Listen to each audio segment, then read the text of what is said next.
اسماعیل ہنیہ کی شہادت کے بعد حماس کی قیادت سنبھالنے والے یحییٰ سنوار نے اسرائیل کو گھٹنے ٹیکنے پر مجبور کر دیا۔ مسلح جدوجہد کو ہی فلسطینی ریاست کے قیام کا ذریعہ سمجھنے والے یحییٰ سنوار غزہ کی زیر زمین سرنگوں میں خفیہ طور پر اپنے مقاصد کے لیے سرگرم ہیں اور اسرائیلی فوج کی انہیں ڈھونڈنے کی تمام کوششیں ناکام ہو چکی ہیں۔ غیر ملکی خبر رساں ادارے رائٹرز کے مطابق 62 سالہ یحییٰ سنوار کی اپنی تنظیم پر گرفت مضبوط ہے اور وہ اب بھی غزہ کے سرنگوں کے نیٹ ورک میں خفیہ طور پر سرگرم ہیں۔ رپورٹ کے مطابق ذرائع نے بتایا کہ حماس کے 7 اکتوبر 2023 کے اسرائیل پر حملوں اور صہیونیوں کی جانب سے جوابی کارروائی کے باوجود یحییٰ سنوار مسلح جدوجہد کو ہی فلسطینی ریاست کے قیام کا واحد راستہ سمجھتے ہیں۔ حماس کی جانب سے 7 اکتوبر 2023 کے حملوں میں 1200 افراد ہلاک ہوئے اور 250 لوگوں کو غیر یرغمال بنایا گیا تھا،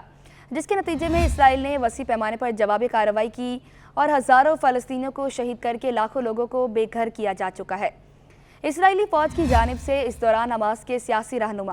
اسماعیل ہنیہ اور ان کے خاندان کے افراد کو بھی شہید کیا گیا، جبکہ لبنان میں حسن نصر اللہ کو بھی بمباری کے دوران شہید کیا گیا۔ خبر رساں کے مطابق دونوں طرف ہونے والی تباہی اور مصائب کے باوجود یحییٰ سنوار حماس کو بھرپور طریقے سے چلا رہے ہیں اور ان کی مزاحمت میں کوئی کمی نہیں آئی، جبکہ وسیع پیمانے پر تنازع نے خطے میں کشیدگی کو بڑھا دیا ہے، جس میں ایران اور اس کے اتحادی بھی شامل ہو گئے ہیں۔ یحییٰ سنوار کی قیادت، جو ان کی سخت پرورش اور اسرائیلی قید کے تجربات سے تشکیل پائی عسکری تصادم اور فلسطینی علاقوں کی آزادی کا واحد راستہ سمجھتی ہے۔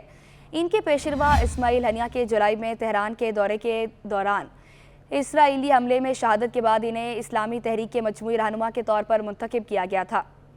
غزہ کے نیچے بنی بھول بھلیاں اور سرنگوں کے بارے میں کام کرنے والے 2 اسرائیلی ذرائع نے بتایا کہ یحییٰ سنوار اور ان کے بھائی، جو ایک اعلیٰ کمانڈر بھی ہیں، اب تک اسرائیلی حملوں میں بچ گئے ہیں، جس میں مبینہ طور پر ان کے نائب صدر محمد دیف اور دیگر سینئر رہنما شہید ہو گئے ہیں۔ حماس کے سربراہ یحییٰ سنوار رازداری سے کام کرتے ہیں۔ سنوار مسلسل حرکت کرتے رہتے ہیں اور غیر ڈیجیٹل مواصلات کے لیے قابل اعتماد میسنجر کا بھی استعمال کرتے ہیں۔ یحییٰ سنوار اسرائیل پر 7 اکتوبر کے حملوں کے بعد عوام میں نظر نہیں آئے۔ یحییٰ سنوار کی اپنے لیے اور فلسطینی عوام دونوں کے لیے ایک مقصد کے نام پر مصائب کے لیے اعلیٰ رواداری اس وقت ظاہر ہوئی تھی جب انہوں نے 2011 میں غزہ میں قید ایک مغوی اسرائیلی فوجی کے لیے 1027 قیدیوں کے تبادلے کے لیے بات چیت میں مدد کی تھی۔ حماس کے چیف یحییٰ سنوار کو جاننے والے نصف درجن لوگوں کا کہنا ہے کہ ان کے عزم کو غزہ کے پناہ گزین کیمپوں میں ایک غریب بچپن اور اسرائیلی حراست میں 22 سال کی ظالمانہ قید نے تشکیل دیا ہے، جس میں اشک 11 کا ایک عرصہ بھی شامل ہے۔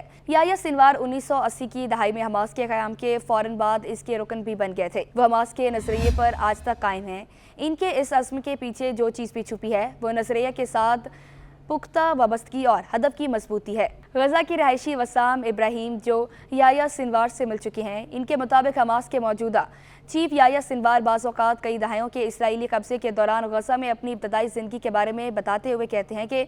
ایک بار ان کی والدہ نے اقوام متحدہ کے خوراک کی امداد کی خالی بوریوں سے ان کے لیے کپڑے بنائے تھے۔